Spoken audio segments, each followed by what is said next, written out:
नमस्कार, मैं हूं निकिता और आप देख रहे हैं सत्य हिंदी। एक नजर डालते हैं अब तक की सुर्खियों पर। मणिशंकर अय्यर का पवन खेड़ा पर तीखा हमला। बोले, अगर मुझे निकालने वाले हैं तो मैं उन्हें मुंहतोड़ जवाब दूंगा। पिनराई विजयन की तारीफ से कांग्रेस में बढ़ी नाराजगी। पूर्व केंद्रीय मंत्री मणिशंकर अय्यर ने कांग्रेस पार्टी के मीडिया और पब्लिसिटी डिपार्टमेंट के हेड पवन खेड़ा पर पलटवार करते हुए दावा किया कि अगर खेड़ा उन्हें इस पुरानी पार्टी से निकाल देते हैं तो वह जाने के बाद खुशी खुशी बाहर जाकर उन्हें मुंहतोड़ जवाब देंगे। अय्यर ने न्यूज एजेंसी ANI से कहा कि मैं कांग्रेस पार्टी में हूं, मैंने इसे नहीं छोड़ा है।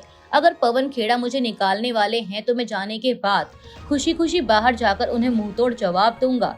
अय्यर का यह कमेंट पवन खेड़ा के उस दावे के बाद आया है जिसमें उन्होंने रविवार को कहा था कि मणिशंकर अय्यर का पिछले कुछ सालों से कांग्रेस से कोई कनेक्शन नहीं रहा है। दरअसल ये सारा विवाद हाल ही में तब शुरू हुआ जब आगामी केरल चुनाव से पहले अय्यर ने रविवार को भरोसा जताया कि CPIM के मौजूदा मुख्यमंत्री पिनराई विजयन राज्य के मुख्यमंत्री बने रहेंगे। वरिष्ठ नेता मणिशंकर अय्यर के इस बयान से कांग्रेस में नाराजगी फैल गई कि पिनराई विजयन फिर से केरल के मुख्यमंत्री बनेंगे।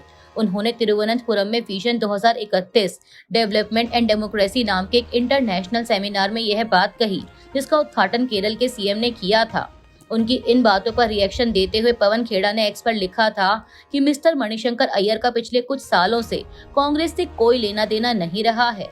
वह पूरी तरह से अपनी पर्सनल हैसियत से बोलते हैं और लिखते हैं। गौरतलब है कि अय्यर कांग्रेस की UPA सरकार के दौरान पंचायती राज के केंद्रीय मंत्री थे।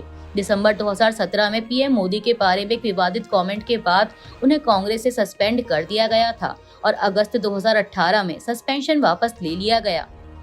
प्रियंका गांधी का अमित शाह पर पलटवार। शाह के छुट्टी वाले तंज के जवाब में उठाया 2013 जासूसी विवाद। कांग्रेस नेता प्रियंका गांधी का एक बयान सोशल मीडिया पर वायरल हो रहा है, जिसमें उन्होंने केंद्रीय गृह मंत्री अमित शाह के हाल ही के तंज पर पलटवार किया कि वह अक्सर छुट्टी या वेकेशन पर रहती हैं।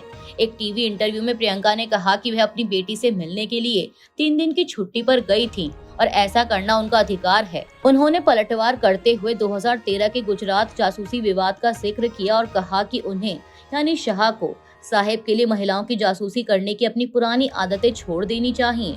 बता दें कि यह विवाद नवंबर 2013 में तब सामने आया था जब कोबरा पोस्ट और गुलेल ने ऑडियो टेप जारी कर आरोप लगाया था कि 2009 में गुजरात के तत्कालीन गृह मंत्री रहते हुए शाह ने एक युवा महिला आर्किटेक्ट की निगरानी करवाई थी।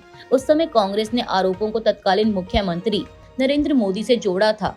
हालांकि मोदी और शाह ने आरोपों से इनकार किया था।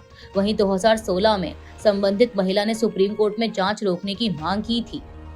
सुप्रीम कोर्ट का असम CM के खिलाफ सुनवाई से इनकार। याचिकाकर्ताओं को गुवाहाटी हाई कोर्ट जाने को कहा। सुप्रीम कोर्ट ने सोमवार 16 फरवरी को असम के मुख्यमंत्री हिमंत बिस्वा शर्मा के खिलाफ कथित सांप्रदायिक भाषणों और एक विवादित सोशल मीडिया वीडियो पर आपराधिक जांच की मांग वाली याचिकाओं पर सुनवाई करने से इनकार कर दिया है।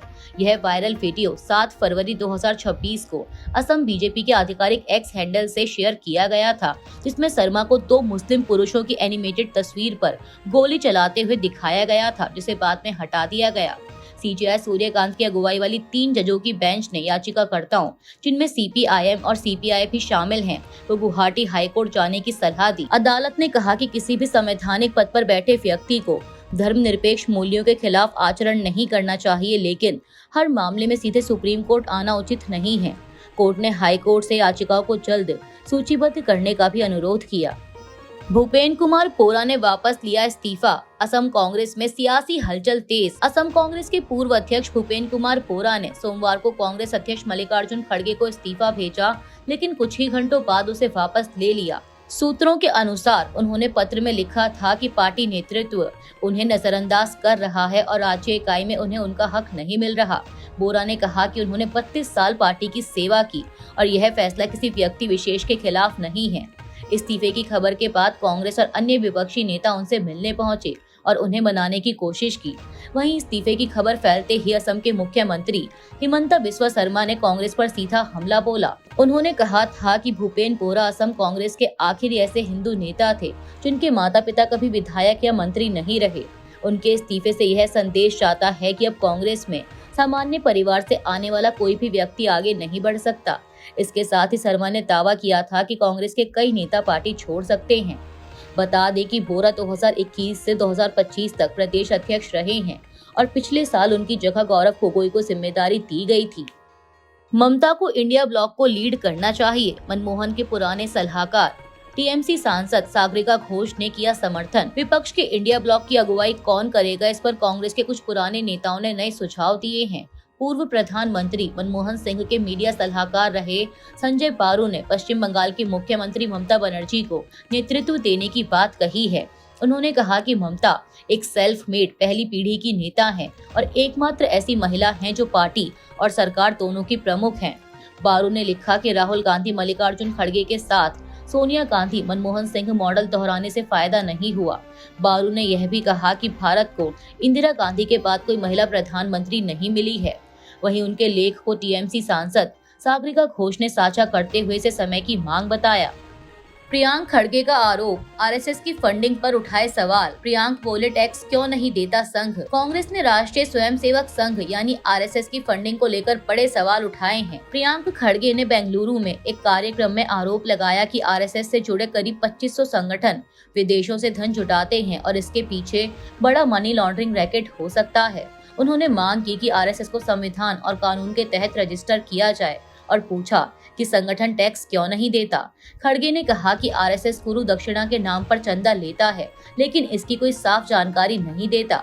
उन्होंने संघ प्रमुख मोहन भागवत के बयान और सावरकर को भारत रत्न देने की मांग पर भी सवाल उठाए।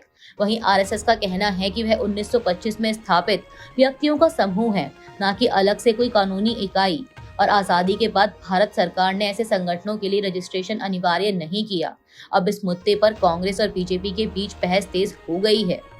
उत्तर प्रदेश की राजनीति में बड़ा उलटफेर, कांग्रेस छोड़ चुके वरिष्ठ नेता नसीमुद्दीन सिद्दीकी समाजवादी पार्टी में शामिल। उत्तर प्रदेश की राजनीति में बड़ा उलटफेर सामने आया है। कांग्रेस छोड़ चुके वरिष्ठ नेता नसीमुद्दीन सिद्दीकी समाजवादी पार्टी में शामिल हो गए हैं।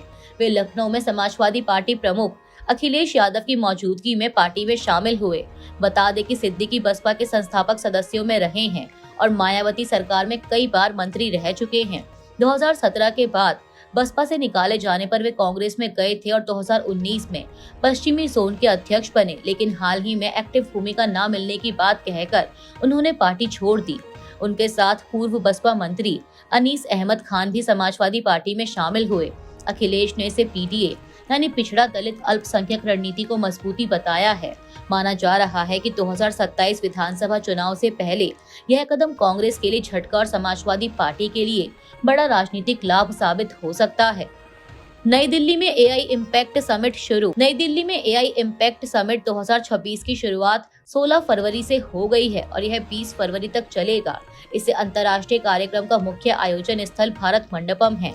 समिट में टेक्नोलॉजी और आर्टिफिशियल इंटेलिजेंस यानी एआई से जुड़े कई बड़े वैश्विक नाम हिस्सा लेने के लिए भारत पहुंचे हैं। इसके अलावा लगभग 20 देशों के राष्ट्रपति, प्रधानमंत्री और उपराष्ट्रपति भी इस कार्यक्रम में शामिल हो रहे हैं। केंद्रीय राज्य मंत्री नितिन प्रसाद ने कहा कि यह पहली बार है जब ग्लोबल साउथ का कोई देश पूरी दुनिया की मेजबानी कर रहा है। उन्होंने जोर देकर कहा कि एआई केवल भारत के लिए नहीं बल्कि पूरे विश्व के लिए है और भारत वैश्विक स्तर पर सेवाएं देने की भूमिका निभाएगा।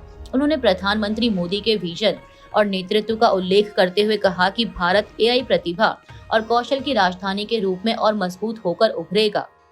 पीएम मोदी कल मुंबई में फ्रांस के राष्ट्रपति मैक्रोन से करेंगे मुलाकात। रिश्तों को नए और उभरते क्षेत्रों में और मजबूत बनाने पर होगी चर्चा। प्रधानमंत्री नरेंद्र मोदी 17 फरवरी को मुंबई में फ्रांस के राष्ट्रपति इमैनुअल मैक्रोन से मुलाकात करेंगे।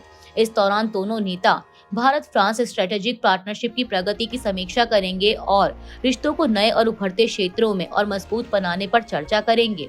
वे क्षेत्रीय और वैश्विक मुद्दों पर भी विचारों का आदान प्रदान करेंगे। राष्ट्रपति मैक्रोन 17 से 19 फरवरी तक भारत के आधिकारिक दौरे पर रहेंगे। वह भारत द्वारा आयोजित एआई इम्पैक्ट समिट में हिस्सा लेंगे और मुंबई के लोक भवन में दोपहर 3:15 बजे प्रधानमंत्री मोदी के साथ द्विपक्षीय बैठक करेंगे। शाम 5:15 बजे दोनों नेता Bharat France year of innovation 2026 का उद्घाटन करेंगे और दोनों देशों के बिजनेस लीडर्स, स्टार्टअप्स और शोधकर्ताओं को संबोधित करेंगे। यह मैक्रोन का भारत का चौथा और मुंबई का पहला दौरा है। एप्स्टीन फाइल्स में खुलासा, एक भारतीय लड़की भी शिकार। जेफरी एप्स्टीन से जुड़े नए दस्तावेजों में सामने आया है कि एक भारतीय लड़की भी उसकी शिकार थी, जनवरी 2020 के एक ईमेल में अमेरिकी अधिकारियों ने भारत स्थित दूतावास से पीड़िता को ढूंढने को कहा ताकि उसे पीड़ित फंड से मुआवजा मिल सके। ईमेल में आवेदन प्रक्रिया और इलाज के खर्च की भी बात है। अभी के लिए इतना ही। बाकी की देश दुनिया की बड़ी खबरों के लिए जुड़े रहिए सत्य हिंदी के साथ। Copyright disclaimer under Section 107 of the Copyright Act 1976. Allowance is made for fair use for purposes such as criticism, comment, news reporting, scholarship, and research. Fair use is a use permitted by copyright statute that might otherwise be infringing.